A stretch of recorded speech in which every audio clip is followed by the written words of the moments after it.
What is good, YouTube? It's your boy The Laws Reaction. Today I got another video for y'all. Today we got making the case for Larry Bird as the greatest of all time. Now I did this same videos for LeBron, Michael Jordan, and Magic. So those videos will be up here above somewhere. If y'all want to go check those videos out, man, go check them out, man, on your own time if y'all want to. But yeah, man, Larry Bird, man, he's the GOAT. Personally, no. Top 10, yes, we could definitely debate him being top 10, most definitely. But this is gonna be interesting though. So I'm gonna listen to what Creighton Crowley, shout out to him, man, for the videos and whatnot, man. So I'm gonna listen to what he has to say, man. Before I start the video, definitely I have to say this. Make sure you guys comment, like, and subscribe to the video, man, if you haven't done so already, man. Hit that post notification bell every time I drop a new video. Follow my Twitter, Instagram, TikTok links. They're down below, man. And I'm gonna have this video down below if you want to go check it out, man. So without further ado, man, let's get right into the video.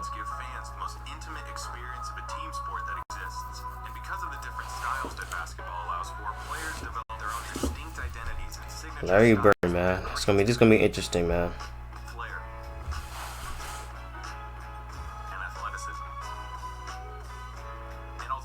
Succeeds alone, the scoring volume and two-way nature of the sport give individual stars a nearly unprecedented amount of control over the flow and outcome of a game. For this reason, players are constantly compared to their peers. I remember, what was it, how long ago? I forgot, it might have been a couple weeks ago. I seen a video, and he basically explained why he didn't include Kobe into the GOAT conversation. I think, yeah, he made a video, and I think one point he made was that he was like the heir apparent to Michael Jordan, which you can make a point. Which you can make a point for that. But let me pause the video real quick. But honestly, bro, I would like to see a case for Kobe Bryant. Honestly, you know, so I understand the situation and everything like that. You know, but I mean, but still, I mean, you don't have or if you're gonna watch the video, you don't have to. But it'll be real interesting to see. If there's any other like Kobe Bryant like GOAT cases out there you want me to go check out, bro, y'all just let me know or send me some videos or something. But that'll be I want to see something. I just want to see. You know what I'm saying? So today I'll be making the case for Larry Bird as the greatest basketball player of all time.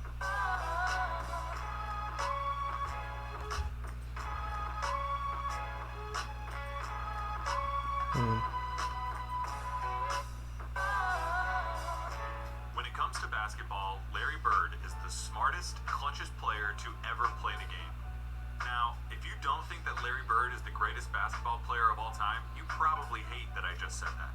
Those are the kind of talking head sport cliches that surely impact the game, but are impossible to empirically measure. Normally, I'd agree with you, but I think that when you talk about Larry Bird, you see those intangibles become real, palpable results. I wouldn't have said it if I didn't believe it. When Larry Bird was drafted by the Boston Celtics in 1978, the NBA needed saving. Attendance was in the toilet, the league had few marketable stars, cocaine addiction had several players in its grasp, and most damning of all, playoff games were being tape delayed. Playoff games at the highest level of basketball were being put in the back seat for black and white movies and network reruns. For real? Damn, listen, I'm not gonna lie, bro. They had me back then, bro.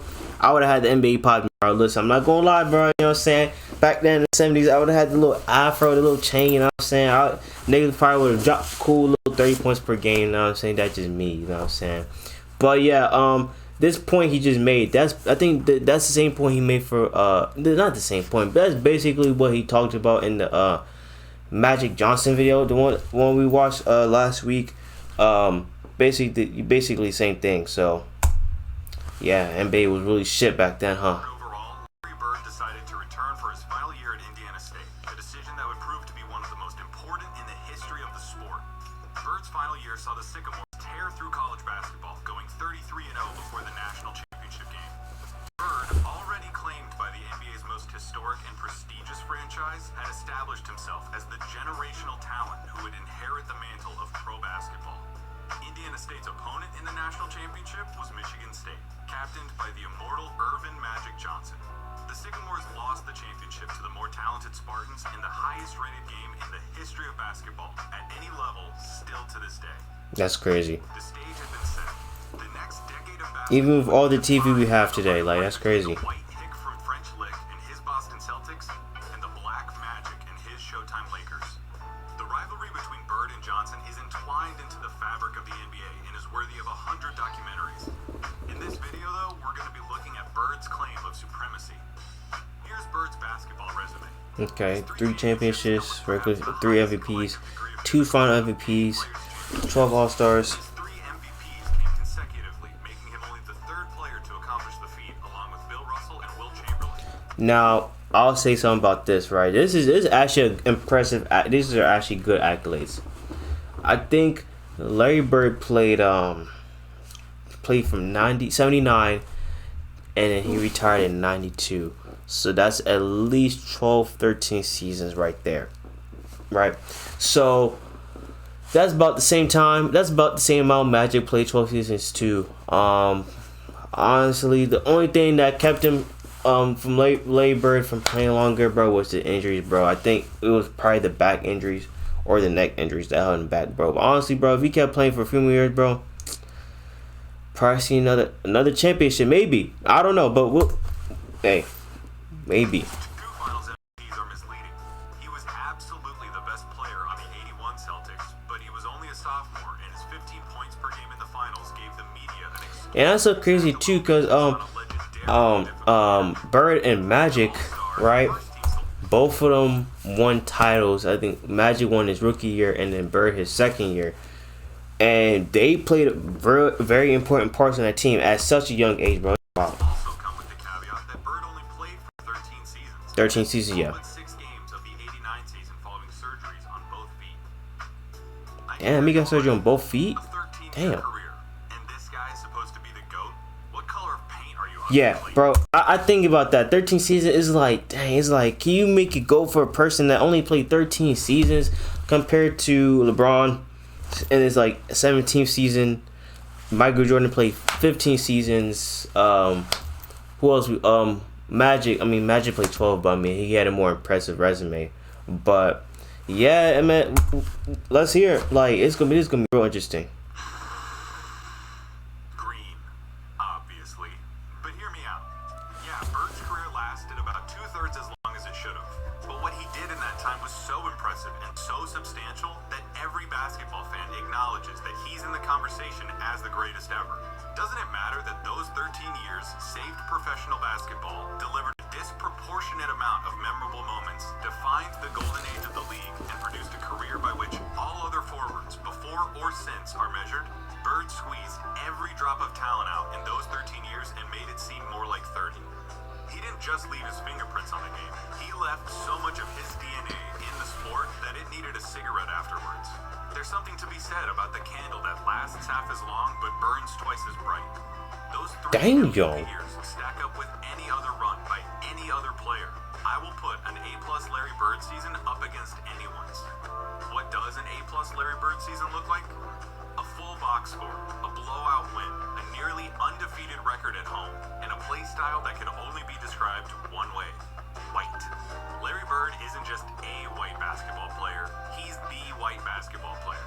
To describe Larry Bird's game is to thumb through the Hoops dictionary and pick out every cliche about white players. Unathletic, great shooter, good fundamentals, the whole thing. The archetype of a white basketball player is Larry Bird, with one exception. He had an unparalleled understanding of the game of basketball, both as a physical contest and as a mental competition. His basketball IQ affected everything he did and catapulted his career into legend. Bird was a complete player. Jerry West called him nearly as perfect as you can get.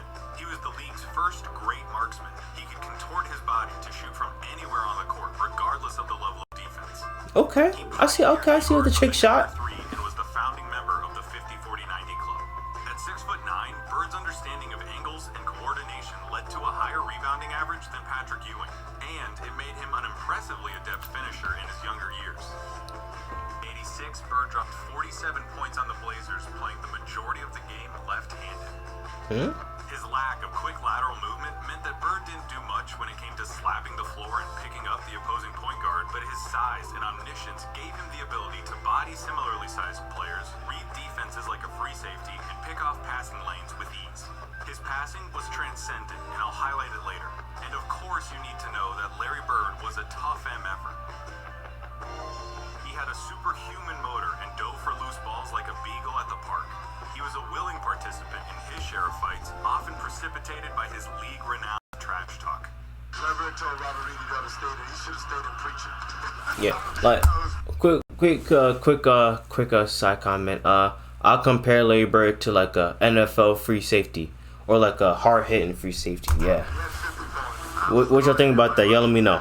He looked at me and he goes, "You can't stop me." And I looked at him and I said, "Gosh, boy, you're so confident." He proceeded to score like 10 straight points on me. Coach took me out the game. He walks by and he's laughing at me. He was a basketball genius.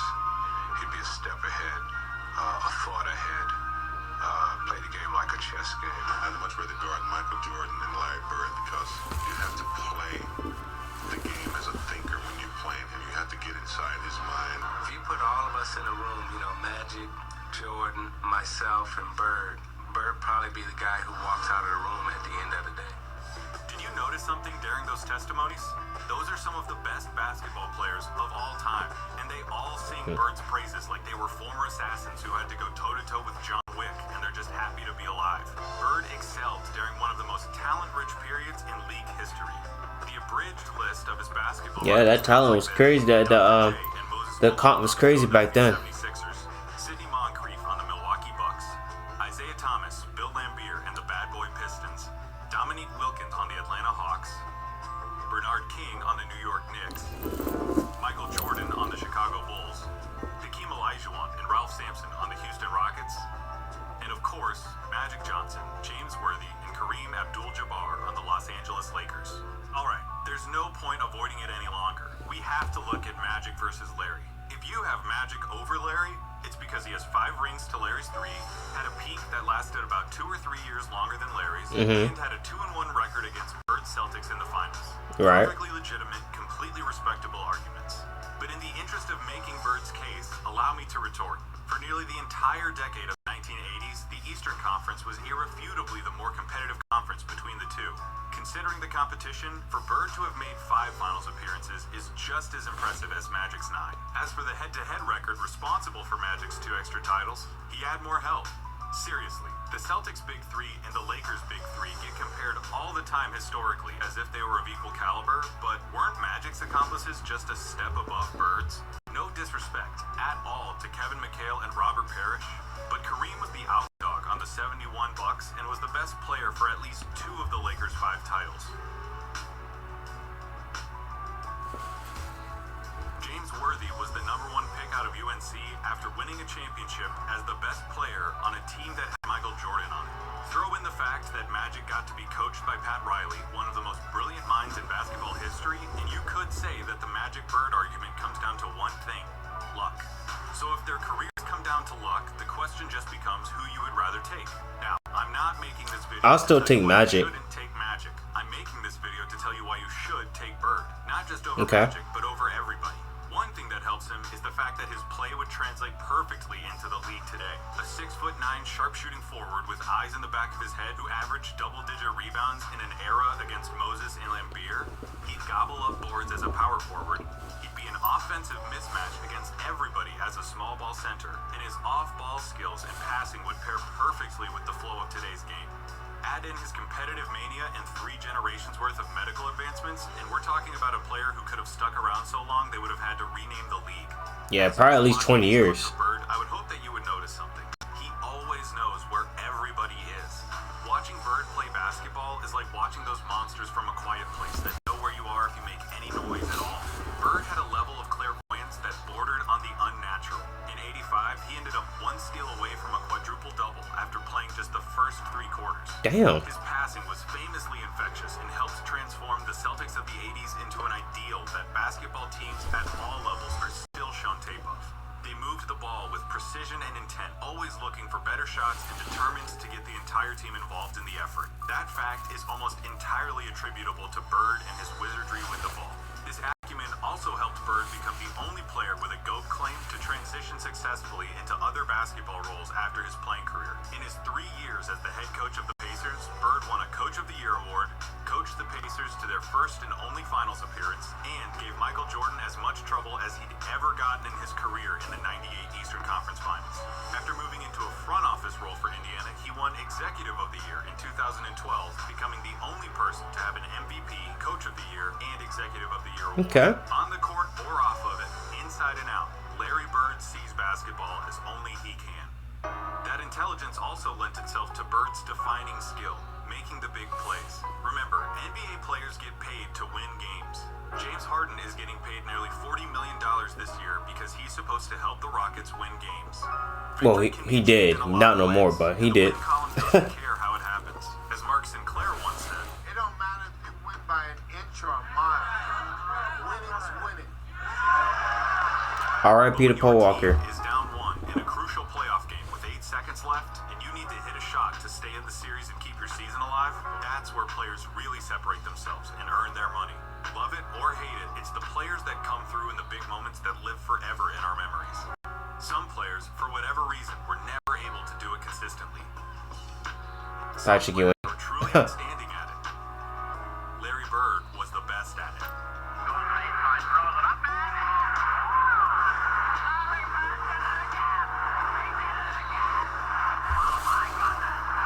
But I know that announcer about hype as shit. Facts about his field goal shooting under 2 minutes with a score that's this close, or tell you who has the most buzzer beaters, or any of that. Take that for data.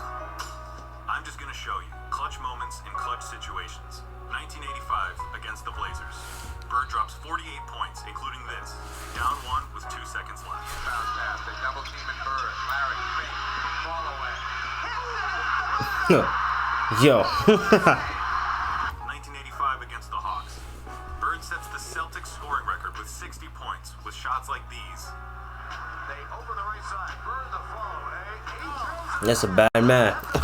That's a bad man right there. 6 against the Rockets. Not all of Bird's clutch moments were singular. The bigger the moment, the bigger his performance. In Game 6 of the 1986 NBA Finals, Bird clinches the championship with a triple-double in what he calls the best game he ever played. 2 seconds on the shot clock. Bird won the 1987 against the Washington Bullets. Bird hits one shot to tie it before it's waved off because of a timeout. Hits another shot to tie it up for real. Crowd is standing up. It goes down to Bird. Bird goes up top. Okay. And then in double overtime, down 1, he does this. It's gonna go to Bird. He's got a shot. Yes. And it's got it. A 3-point field goal. And that's it. It's all over. For 3 years, from 1986 to 1988, the three-point contest knew no other champion but Larry Bird. Shooter shoot. Put here quickly. 14. This is a tie. That boy Larry Bird knew how to shoot a shot. 1987 Eastern Conference Finals, Game 5. Tied at 2 games apiece against the Bad Boy Pistons, this enormous game would put the winner 1 game away from the NBA Finals. The Pistons are up 1 with seconds remaining. The ball goes out of bounds off the Celtics. Isaiah Thomas just needs to inbound the ball to win the game. Now there's a steal by Bird. Underneath the knee. Okay.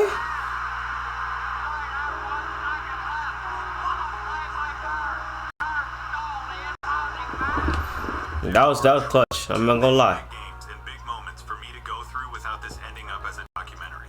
But that all leads me to this, what I really want to talk about. 1987 NBA Finals, Game 4 against the Lakers.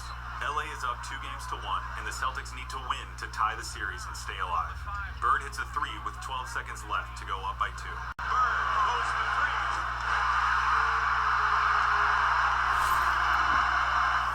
Kareem comes down and gets fouled with 8 seconds left. He makes the first, Missed the second. but misses the second. Yep, I knew he was gonna miss.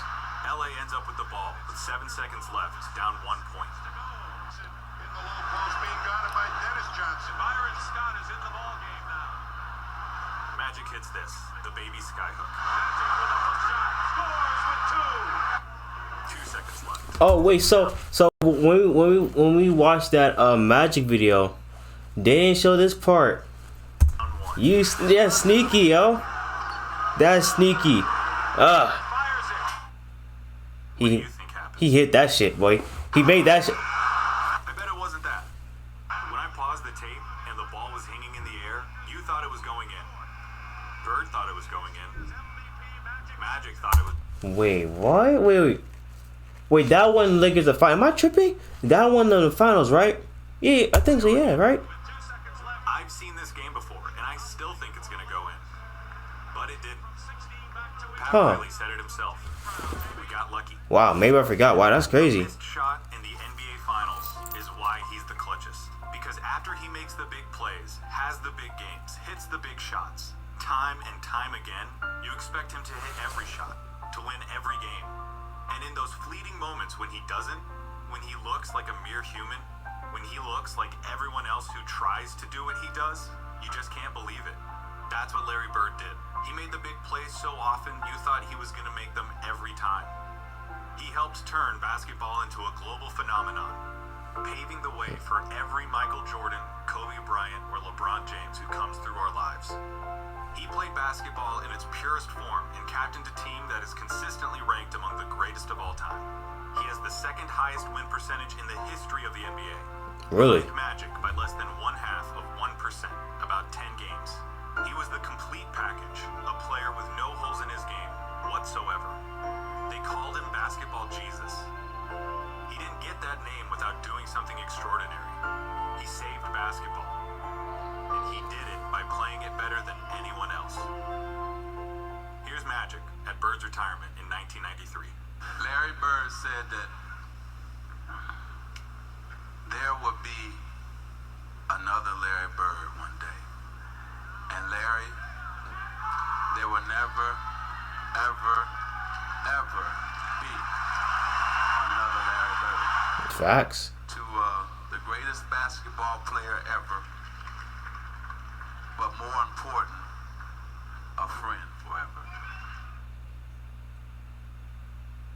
Man, that was beautiful, man. That was beautiful, man. That ending part is beautiful, man. Yeah. So overall, man, that's actually a good case. I'm not gonna lie, that's actually a good case. I just don't think it's top. I just don't think it's like number one. You know what I'm saying? Of course, but I mean, yeah, you can make a compelling case for him being definitely being top 10 easily. So yeah, tell me what y'all think about the video. Where would y'all place Bird in the GOAT conversation? What's your thoughts on the video and whatnot, man? What other videos you want me to react to, man? And yeah, man. So that's it for me, man. So man, so I'm out.